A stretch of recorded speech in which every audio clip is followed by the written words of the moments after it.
Welcome to Audio Movie Recap.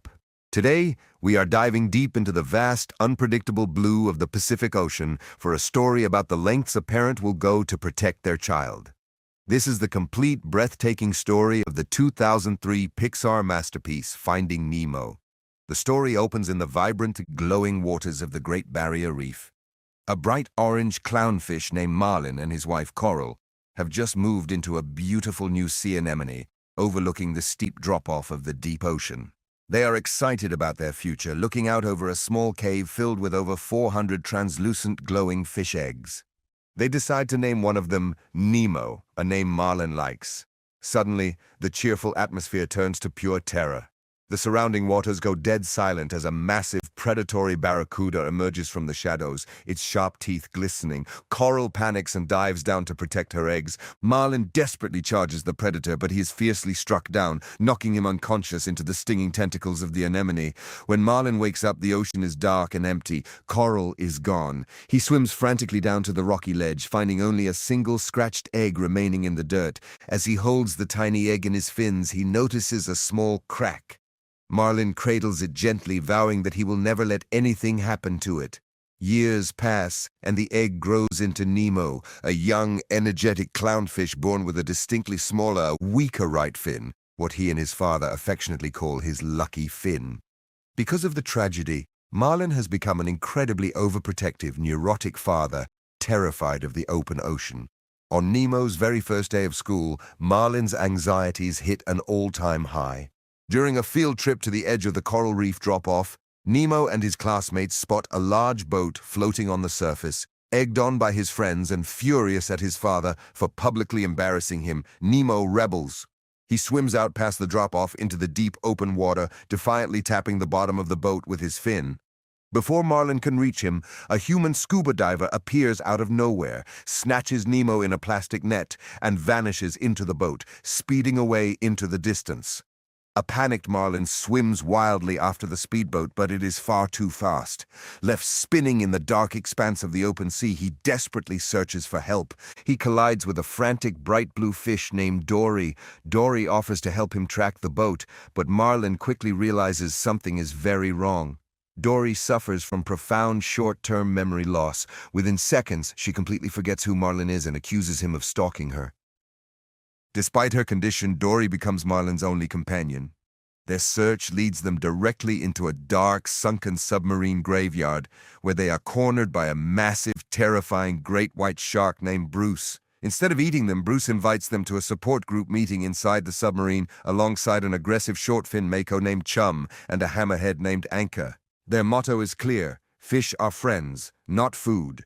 While inside the submarine, Marlin spots a pair of scuba goggles that the diver dropped.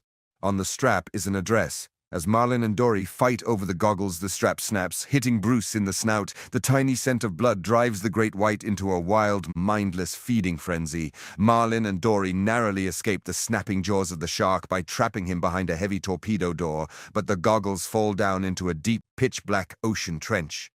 Meanwhile, Nemo wakes up inside a glass fish tank overlooking the bustling harbor of Sydney, Australia. He has been placed in the office of an eccentric dentist named Dr. Philip Sherman.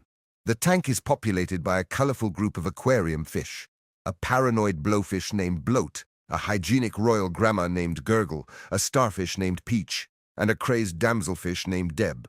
The undisputed leader of the tank is a scarred, stoic Moorish idol named Gil. Like Nemo, Gil was taken from the ocean, and he has a damaged fin from a previous escape attempt. When Gil learns that the dentist plans to give Nemo to his terror of a niece, Darla, a bratty girl notorious for shaking fish, killing them, he realizes they must act quickly. Jill orchestrates a dangerous escape plan. Nemo, being small enough to fit inside the tank's water filter, must jam the mechanism with a pebble. This will cause the tank to fill with green algae, forcing the dentist to pull the fish out into plastic bags to clean the tank, giving them an opportunity to roll out the window into the harbor. Nemo tries, but the pebble slips, and he is nearly crushed by the spinning fan blades before Jill pulls him to safety. Nemo loses his confidence, terrified of failing again. The trench and the East Australian current. Deep in the ocean trench, Marlin and Dory search for the goggles in absolute darkness.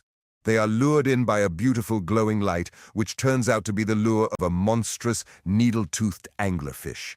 As the beast snaps at them, Dory uses the faint bioluminescent light to read the writing on the goggle strap. She memorizes the words aloud. P. Sherman, 42, Wallaby Way, Sydney. Marlin traps the monster inside the goggles, and they blast back up to the surface. Their next obstacle is a vast, towering forest of translucent pink jellyfish.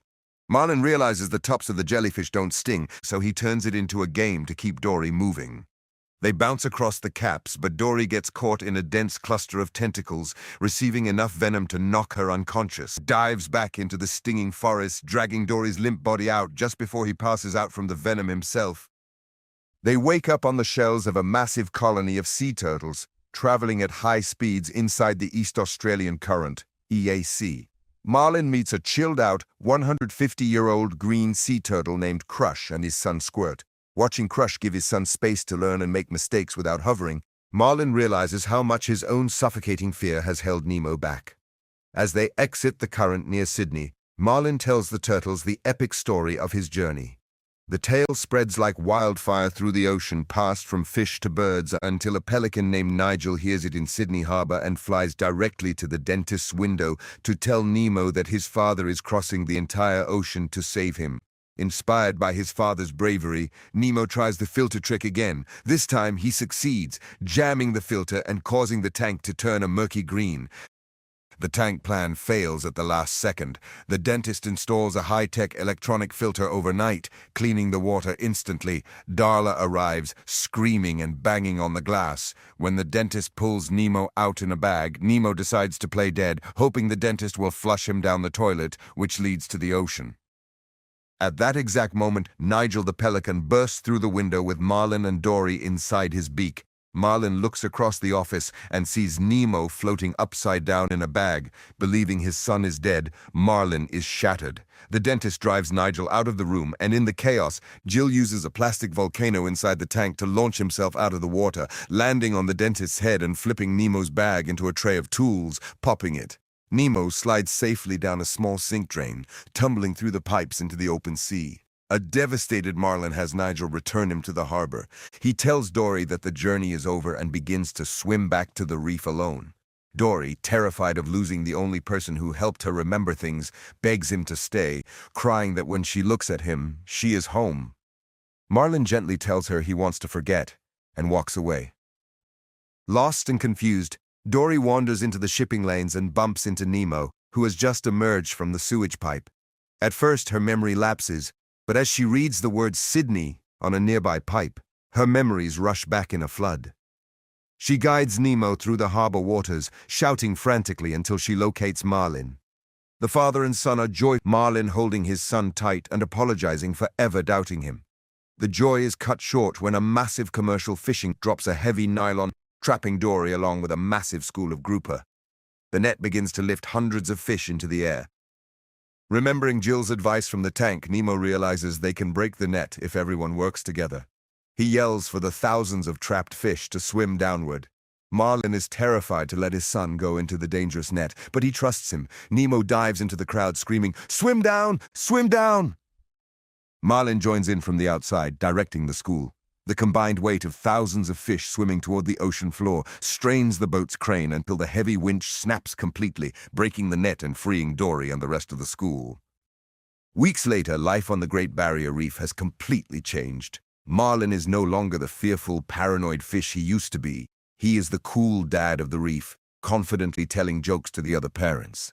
Nemo prepares to board the spotted Eagle Ray school bus for another field trip. Before the bus pulls away, Nemo runs back and throws his fins around his father, telling him he loves him. Marlin smiles, watching his son swim away into the blue water with his lucky fin, knowing that whatever challenges the ocean brings, Nemo is fully capable of finding his way. Disclaimer: this video is an independent, fan-made audio recap created for educational and entertainment purposes. Finding Nemo and all associated characters, plot points, and audio references are the intellectual property of Pixar Animation Studios and Walt Disney Studios. This channel does not claim ownership over the source material and encourages everyone to official platforms.